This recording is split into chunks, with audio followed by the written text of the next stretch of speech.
ह्याचा आता आपल्याला कॅनव्हास गळा तयार करायचा आहे। हे शोल्डर माप आहे, इथं खाच घेऊन ठेवलेला आहे। हे आपला मेन गळा आहे। ह्याला आपल्याला आता ट्रान्सपरंट गळा तयार करायचा आहे। होतो ना,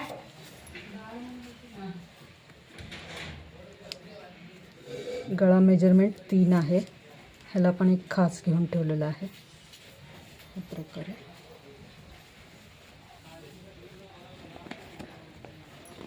यूज होणार आहे। मग हे आहे आतमध्ये डिझाईन येण्यासाठी ह्याचं मध्य काढायचं, ह्या शोल्डरचं मध्य।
एका इंचाच्या अंतरावर काप घ्यायचा।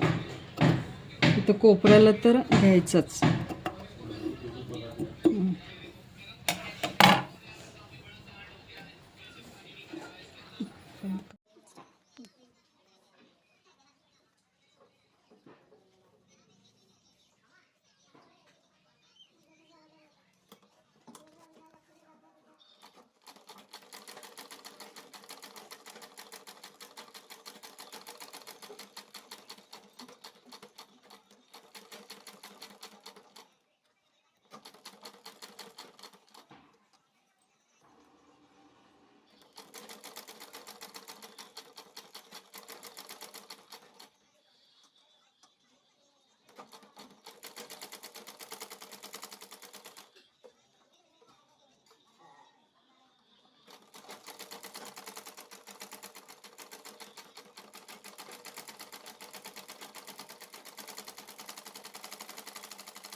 हे बघा, आता ह्याला आपण आतल्या बाजूला हात शिलाई करून घ्यायचं, नाहीतरी अजून एक टीप घेतलं तरी होऊन जाते.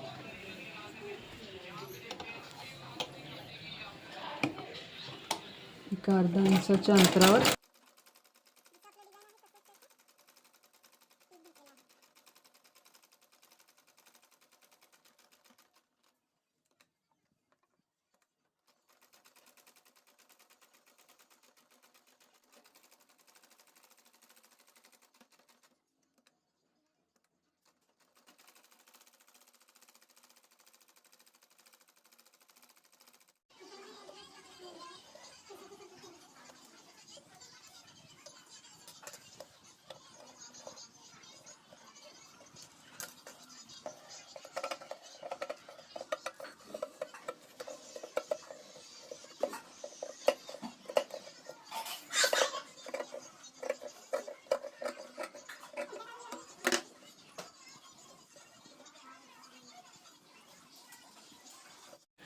ह्या प्रकारे ह्याच्यावर हे अस्तर खाली घेऊन असं पूर्णपणे सेट करून घ्यायचं आहे.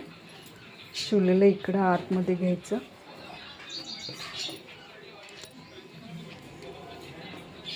काय होतं आहे,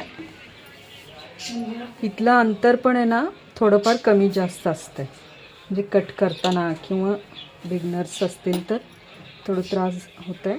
मग हे बरोबर इक्वल आहे का नाही हे पण चेक करून घ्यायचं. मग थोडं थोडं कट करता येतं. इकडं थोडंसं कमी आहे, थोडंसं जास्त दाखवते, थोडंसं कट करून लेवल करून घ्यायचं. आणि हे वर असं सेट करायचं. हे बघा, हे शोल्डरला असं सेट करायचं. एक टीप टाकून ठेवायचं असं. मग हे मोठी टीप टाकून घ्यायचं. मग टक्स पकडून पट्टी जोडायचं.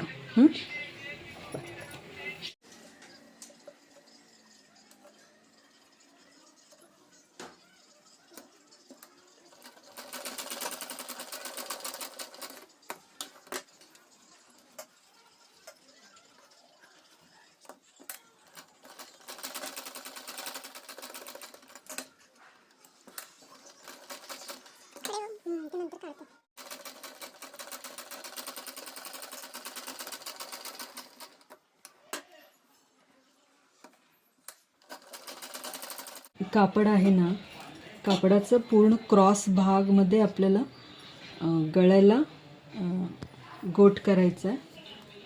1.25 पर्यंत आपल्याला कट करून घ्यायचं.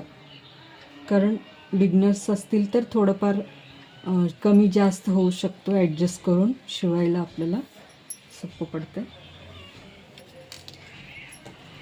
माझं 1.25 पर्यंत कट असतं. आणि मशीन ना कधी पण मोठं ठेवायचं. हे साईडला फोल्डिंग, कारण फोल्ड करून जेव्हा आपण शिवतो ना, इथं असं थोडंसं लूज टीप असणं गरजेचं आहे. हे थोडंसं टीप मोठं पाहिजे आणि 1.5 इंचच फोल्ड करायचं.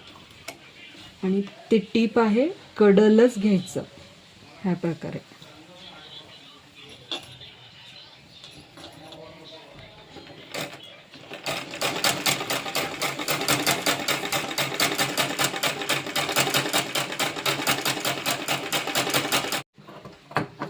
बरेचदा असंच जोडून काढता तुम्ही, म्हणून ते गोट आहे ना असं उलटून पडतंय किंवा खराब होतंय. तुम्ही कितीही प्रयत्न केले तरी ते येत नाही. आणि कापड आहे ना जेवढं कट्टी घेतो आपण तेवढं गोट छान येतं. आणि आपल्याला ह्याच्यामध्ये आता पहिलाच शॉर्ट कट करून घ्यायचं नाही, म्हणजे बरेचदा तुम्हाला शिवायला पण येणार नाही. ते 1.25च घ्यायचं. नंतर ना ह्या प्रकारे परत ह्याला कट करून घ्यायचं. 1.5 इंचाचं अंतर ठेवून बाकीचं कट करायचं.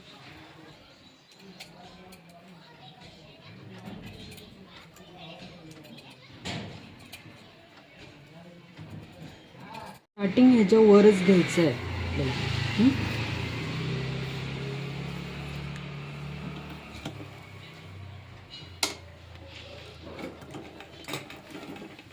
आणि हे जे दाब असते ना, एक दाबच घ्यायचं आपल्याला माप.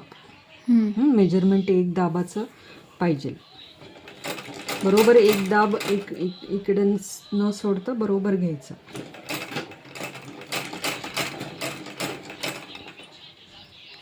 आणि मशीन बारीक करून घ्यायचं आणि हलकं पायडल मारायचं.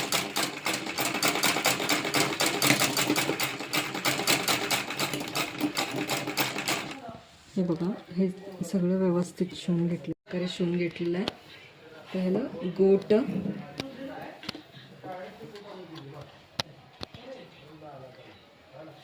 असं करून येत आहे हे.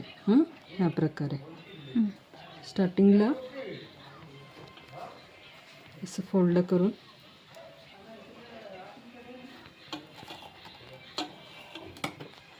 आपलं हे नेट आहे म्हणून असं शिवायला असं नाही आहे. आपलं नॉर्मल गळे पण ह्याच प्रकारे तयार करून घ्यायचे. नॉर्मल आपलं कापडाचं हे बघा. एक तुम्हाला नाही जमत असेल पूर्ण फोल्ड करायचं स्टार्टिंगला. असं आपलं चारी बोटाने आपण रोल बाहेर आणायचं त्याचं असं.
हे कापड शॉर्ट असल्यामुळं असं फोल्डिंग व्यवस्थित होत आहे,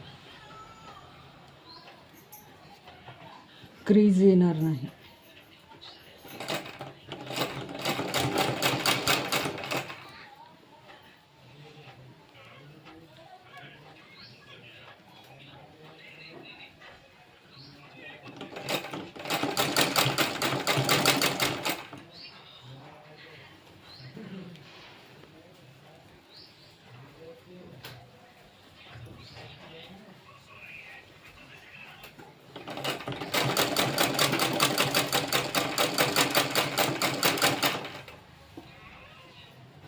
आणि ह्या गोटच्या बरोबर खाली टीप घ्यायचं कधी पण.